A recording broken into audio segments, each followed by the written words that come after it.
The salt air hit my face as I pulled into the circular driveway, and for a moment, I almost forgot why I was here. Almost. The vacation home looked exactly as it should, pristine white shutters against weathered cedar shingles, the kind of coastal perfection that made people stop and take pictures from the road. But paradise always has termites, and mine were about to get exterminated. My name is Owen Blackwell, and I'm what you might call a professional problem solver. I fix broken computer networks for Fortune 500 companies, which means I'm very good at identifying unauthorized access and shutting it down. Today, I'd be applying those skills to a different kind of system breach. The gravel crunched under my tires as I parked behind the main house, deliberately choosing the spot that would give me the best view of the guest cottage. Through my windshield, I could see movement in the kitchen windows. Simone was already here, of course. What she didn't know was that I'd been tracking her location through our shared phone plan for the past 3 days. I sat in the car for a moment, letting the engine tick as it cooled, and pulled out my phone to review the evidence I'd been collecting. Screenshot after screenshot of text messages between my wife and her personal trainer, Derek Hoffman. Messages that started professionally enough 6 months ago and had recently evolved into something that would make a porn writer blush. "Can't wait to relax with you at the lake house," read the most recent exchange. "Owen will never know." I laughed out loud, a sound that probably scared the seagulls. Oh, Simone. Sweet, social climbing, fitness-obsessed Simone. She'd forgotten one crucial detail in her master plan. I owned this place outright. The property had been my grandfather's, passed down to my father, and then to me 3 years before I'd even met Simone. The deed was in my name alone, purchased with inheritance money and registered 6 months before our first date. But Simone had a selective memory when it came to inconvenient facts. I grabbed my overnight bag from the passenger seat and headed toward the main house, my footsteps deliberately heavy on the wooden porch. I wanted them to know I was here. "Hello, honey," I called out as I pushed through the front door. "Hope you don't mind, I decided to come up a day early." The silence that followed was delicious. I could practically hear Simone's brain scrambling to recalibrate her story. From the kitchen came the sound of chairs, scraping and hushed, urgent whispers. "Owen?" Simone's voice carried that particular pitch it got when she was caught off guard. "I thought you weren't coming until tomorrow." "Change of plans," I said, setting my bag down in the foyer with a deliberate thud. "You know how it is with work. Crisis averted early, freedom achieved ahead of schedule." I walked into the kitchen like I owned the place, which, legally speaking, I did. Simone stood by the island, her yoga outfit somehow managing to look both casual and calculated. Across from her sat Derek Hoffman, personal trainer extraordinaire, looking like a Ken doll that had been left in the sun too long. "Derek," I said, extending my hand with the enthusiasm of a game show host. "What a pleasant surprise. I didn't know you were joining us." Derek's handshake was exactly what I'd expected. Unnecessarily firm, held too long, accompanied by eye contact that was probably meant to be intimidating, but came across more like constipation. "Yeah, well, Simone mentioned you guys had this beautiful place, and I've been working really hard lately. She thought I could use a break too." The audacity was actually impressive. Here was a man who'd been intimate texting my wife for months, sitting in my kitchen, eating my food, and explaining to me why he deserved to be here. It was like watching a nature documentary about parasites. "Of course," I said. "Everyone needs a break, though I have to ask, where exactly are you planning to stay? The guest cottage only has 1 bed." The look that passed between them lasted maybe 2 seconds, but it told me everything I needed to know. Simone recovered first, her social climbing instincts kicking in. "Oh, Derek can take the couch in the cottage. It's actually quite comfortable. I tested it myself when we arrived." "I'll bet you did," I thought, but kept my expression neutral. "Well, that's very generous of you to volunteer him for couch duty. I'm sure he appreciates your consideration." Derek shifted in his chair, and I noticed he was wearing cologne. Expensive cologne. The kind of scent that suggested he'd been planning this spontaneous getaway for quite some time. "Actually," I continued, "I should probably call Mrs. Larkin and let her know we have an additional guest. She likes to keep track of who's on the property for insurance purposes." Simone's fork clinked against her plate. "Insurance purposes?" "Oh yes, liability issues, you know. If someone gets hurt on the property who isn't listed as an authorized guest, it can be a real nightmare. Legal complications, coverage disputes. Very messy." I pulled out my phone and scrolled to Mrs. Larkin's contact information. Eleanor Larkin had been managing this property since before I inherited it, and she ran it with the efficiency of a Swiss watch and the protective instincts of a mother bear. "I'll just step outside and give her a call," I said. "You two enjoy your lunch." The ocean breeze carried the scent of salt and seaweed as I walked onto the deck, but I could still hear their urgent whispers through the kitchen window. Simone was trying to explain something to Derek, her voice getting higher with each word. Derek, for his part, seemed to be suggesting they could just leave. If only it were that simple. I dialed Mrs. Larkin's number and waited. She answered on the second ring, as she always did. "Owen, how lovely to hear from you. Are you enjoying your stay?" "Hello, Mrs. Larkin. Actually, I'm calling because we have a situation. My wife has brought an unauthorized guest to the property. A Derek Hoffman. He's not on any of the approved lists, and I don't believe he's covered under our insurance policy." There was a pause. Mrs. Larkin had been in property management for 30 years, and she could smell trouble from 3 counties away. "I see. And this guest? Was his visit cleared through the proper channels?" "Not at all. In fact, I wasn't even informed he'd be here until I arrived and found him in my kitchen." "That's highly irregular, Owen. You know the property rules require all guests to be registered at least 48 hours in advance. It's clearly stated in the homeowner guidelines." "I'm aware, which is why I'm calling.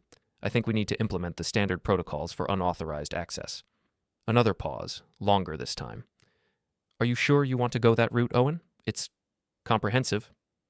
"I'm absolutely certain, Mrs. Larkin. Please proceed with the full protocol." "Understood. I'll contact Harris immediately. He can be there within the hour." Harris was the security coordinator for our section of the lake community.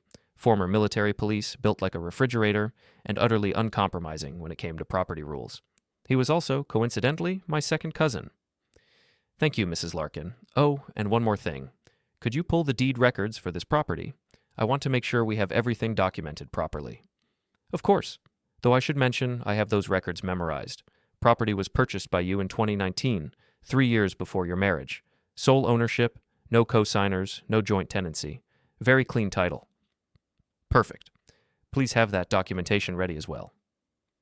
I ended the call and stood on the deck for a moment, watching a sailboat navigate the channel between the mainland and the barrier islands.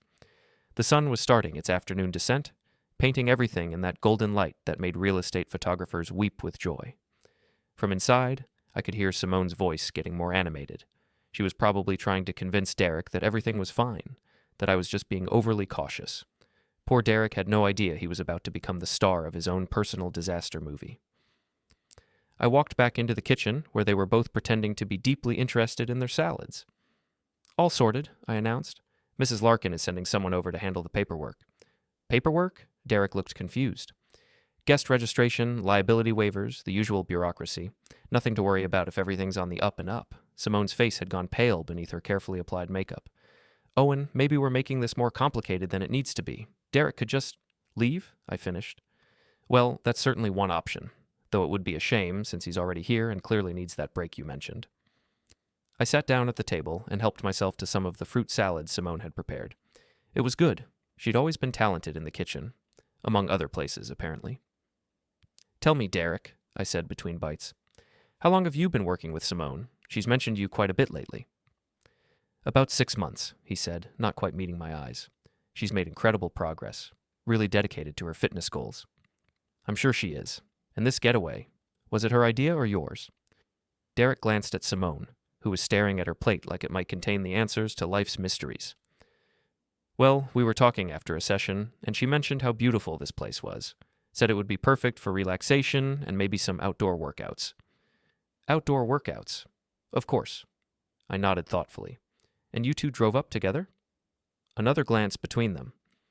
"It seemed more efficient," Simone said quickly. "Better for the environment." "How thoughtful. I noticed you brought matching luggage. Very coordinated." The silence that followed was broken by the sound of a truck pulling into the driveway. Through the window, I could see Harris's security vehicle, its official community patrol decals clearly visible. "Ah," I said, standing up. "That'll be the paperwork delegation." Harris knocked on the front door with the authority of someone who'd spent 20 years in law enforcement. I opened it to find him in his standard uniform, khaki shirt, dark pants, and the kind of expression that suggested he took his job very seriously. "Afternoon, Owen. Mrs. Larkin sent me over regarding an unauthorized guest situation." "That's right, Harris. Come on in. I'll introduce you to everyone." Harris followed me into the kitchen, his boots heavy on the hardwood floors. At 6'4" and built like a linebacker, he had a way of making rooms feel smaller just by entering them. "Simone, Derek, I'd like you to meet Harris Blackwell. He handles security for the lake community." Derek's face went through several interesting color changes as he processed the shared last name. Simone, meanwhile, had adopted the smile she usually reserved for traffic cops and tax auditors. Harris, this is my wife Simone and her personal trainer, Derek Hoffman. Harris nodded politely but didn't offer to shake hands. Instead, he pulled out a tablet and began tapping on the screen. Mr. Hoffman, I need to see some identification, please. Derek fumbled for his wallet, producing a driver's license that Harris examined carefully before photographing it with his tablet. And you're here as a guest of Mrs. Blackwell? That's right, Derek said, though his voice had lost some of its earlier confidence. I see. And when did you register for this visit? Derek looked confused. Register? Harris glanced at me, then back at Derek. All guests in this community must be registered at least 48 hours in advance. It's a security requirement, clearly posted at all entry points. Did Mrs. Blackwell not inform you of this policy? No, she didn't mention anything about registration. Harris made a note on his tablet. Mrs. Blackwell, as the spouse of the property owner, you should be familiar with community regulations. Can you explain why this guest wasn't properly registered? Simone's smile was starting to look strained around the edges. I suppose I forgot. It's been a while since we've had visitors. I see. And you drove up together? Yes. In whose vehicle? Mine, Derek said. And where were you planning to stay during your visit? The guest cottage. Harris made another note. The guest cottage has one bedroom with a queen bed and a living area with a sectional sofa. Which sleeping arrangement were you planning to use? The question hung in the air like smoke from a grease fire. Derek's mouth opened and closed a few times before he managed to say, The couch. I was going to use the couch. I see. And your luggage? What about it? Well, I noticed when I arrived that there are 2 suitcases by the cottage door. Similar size and style. That seems like quite a bit of luggage for someone planning to sleep on a couch for a few days. I had to hand it to Harris.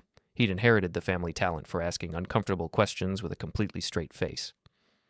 I like to be prepared, Derek said weakly. Of course. Well, Mr. Hoffman, I'm afraid I have some bad news. Since you weren't properly registered, and since the property owner has requested implementation of our unauthorized access protocol, I'm going to have to ask you to leave the premises immediately. Leave? Simone stood up so quickly her chair scraped against the floor. Harris, surely we can work something out? Derek didn't know about the registration requirement. I understand, Mrs. Blackwell, but rules are rules. The community takes security very seriously, especially after the incidents we had last summer. I had no idea what incidents he was referring to, but Harris delivered the line with such conviction that even I almost believed him. What if we register him now? Simone asked. Retroactively? Harris shook his head. The 48-hour advance notice requirement exists for background verification purposes. We can't complete that process retroactively. Derek finally found his voice. Look, this is ridiculous. I'm not some kind of security threat. I'm a personal trainer from Connecticut. I'm sure you are, sir. But the rules apply to everyone equally. I'm going to need you to collect your belongings and vacate the property within the next 30 minutes. 30 minutes? Simone's voice had climbed into a register that was probably causing distress to local wildlife. That's not enough time. Ma'am, you arrived with 2 suitcases. I think 30 minutes should be sufficient to collect 2 suitcases. Harris was really hitting his stride now. I made a mental note to send him a very nice Christmas gift this year. Owen, Simone turned to me with desperation in her eyes. Surely you can make an exception. Derek is my trainer. He's helped me so much with my fitness goals. I'm sure he has, I said. But Harris is right about the rules. We can't just ignore community policies because it's inconvenient. But where will he go? All the hotels around here are probably booked. I shrugged. That's not really our problem, is it? Derek is an adult. I'm sure he can figure something out. Derek stood up, his jaw tight. This is bullshit. You're doing this on purpose. Harris stepped forward slightly. Sir, I'm going to need you to keep your voice down and collect your belongings. If you refuse to leave voluntarily, I'll have to contact the county sheriff's office. The sheriff? Derek's bravado evaporated like morning mist. Trespassing is a criminal offense in this county, Mr. Hoffman. I'd prefer to handle this quietly, but that's up to you. The fight went out of Derek like air from a punctured balloon. He looked at Simone, who was staring at me with an expression I'd never seen before, a mixture of rage, fear, and something that might have been respect. Fine, Derek said. I'll get my stuff. He stalked out of the kitchen, and we could hear him stomping around the cottage, presumably throwing his belongings into those matching suitcases. Owen, Simone said quietly, we need to talk. I'm sure we do, but right now, I think our priority should be making sure Derek gets off the property safely. Harris nodded approvingly. I'll escort him to his vehicle and make sure he reaches the main gate without any issues. Through the window, we could see Derek emerging from the cottage, dragging both suitcases behind him. His face was red. Whether from exertion or embarrassment, I couldn't tell. You know, I said conversationally, those really are nice suitcases. Matching set, expensive looking, almost like they were purchased together. Simone didn't respond, but I could see her hands trembling slightly as she gripped the back of her chair. Derek loaded his luggage into a silver BMW that probably cost more than most people's annual salary. Personal training must be more lucrative than I'd realized. Harris walked Derek to his car and had what appeared to be a brief but serious conversation. Derek nodded repeatedly, then got in his car and drove away without looking back. Harris returned to the kitchen, making another note on his tablet. He's been advised that he's banned from the property indefinitely, Harris reported. Any attempt to return will result in immediate arrest for criminal trespass. Thank you, Harris. I appreciate you handling this so professionally. Just doing my job, Owen. Mrs. Larkin also asked me to give you this. He handed me a manila folder containing what appeared to be several official documents. Property deed, insurance documentation, and community bylaws regarding unauthorized guests. She thought you might want to review them. I opened the folder and pretended to scan the contents, though I'd seen most of these documents before. The deed was particularly interesting, my name alone on the title, purchase date clearly showing it was acquired before my marriage. This is very helpful, Harris. Please give Mrs. Larkin my thanks. Will do. Is there anything else you need from me today? I glanced at Simone, who was still standing frozen by her chair. I think we're all set for now. Harris nodded and headed for the door, then paused. Oh, and Owen? Mrs. Larkin wanted me to remind you that the property owner has absolute authority over guest access. Your word is final on who can and cannot be here. I'll keep that in mind. After Harris left, the house fell into a silence so complete I could hear the grandfather clock ticking in the living room. Simone and I stood there looking at each other across the kitchen island like gunfighters in an old western. Well, I said finally, that was interesting. You bastard. Simone's voice was quiet, but it carried the kind of venom usually reserved for war declarations. She'd finally found her tongue, and apparently it was forked. That's an interesting way to start this conversation, I said, settling back into my chair. Though I have to say, I'm curious about your definition of the word, because from where I'm sitting, the bastard in this scenario might be the guy who was planning to sleep in my guest cottage with my wife. You don't understand? Oh, I understand perfectly. I opened the manila folder Harris had left and spread the contents across the kitchen table like a poker player revealing a royal flush. Property deed, purchased by me in my name alone, 3 years before we met. Insurance policy, same name. Community bylaws that clearly state the property owner has final authority over all guests. Simone stared at the documents as if they might spontaneously combust. You planned this, she said. I planned to protect my property from unauthorized access, yes. It's something I'm quite good at, professionally speaking. That's not what I mean, and you know it. I leaned back in my chair, studying her face. The carefully applied makeup was starting to show stress cracks, and her yoga outfit suddenly looked less like athletic wear and more like a costume. What exactly do you think I planned, Simone? You knew, about Derek and me. Ah, yes, I did know. It's amazing what you can learn when someone leaves their text messages synced to a shared iPad. Very educational reading, by the way. Though I have to say, Derek's literary skills could use some work. Can't wait to get you alone isn't exactly Shakespeare. Her face went through several color changes before settling on a shade of red that matched the kitchen curtains. How long have you known? About 3 weeks, though I suspected something was off for months. The sudden interest in fitness, the new wardrobe, the mysterious phone calls. You weren't exactly subtle. If you knew, why didn't you say something? I gestured around the kitchen, then toward the window where Derek's BMW had disappeared down the driveway. I did say something. I said it with property law and community security protocols. Much more effective than a screaming match, don't you think? Simone slumped into her chair, the fight going out of her as quickly as it had appeared. What happens now? She asked. That depends. Are you planning to continue your fitness regimen with Derek? She didn't answer immediately, which was answer enough. I see. Well, in that case, I think we need to discuss some practical matters. I pulled out my phone and opened the banking app. Joint checking account, currently showing a balance of $43,000. I'll be transferring my contributions to a separate account this afternoon. You can't do that. Actually, I can. It's a joint account. which means either party can withdraw funds at any time. I'll be withdrawing exactly half, which is more than fair considering I've contributed about 70% over the past 3 years. Her face had gone pale again. Owen, please, can't we talk about this like adults? We are talking about it, like adults. Adults who understand that actions have consequences. I scrolled to another app. Credit cards. The American Express and Visa are both in my name, with you as an authorized user. I'll be canceling your access to those as well. You're trying to destroy me. I'm trying to protect myself. There's a difference. I stood up and walked to the kitchen window, looking out at the lake. A fishing boat was anchored near the far shore, its occupants probably having a much better day than we were. You know what's funny, Simone? If you'd just asked for a divorce, I would have been generous. Community property, fair division of assets, maybe even kept you on the insurance for a while. But this elaborate deception, the lies, the sneaking around, bringing him here? I turned back to face her. This was personal. You made it personal when you decided to use my property as your love nest.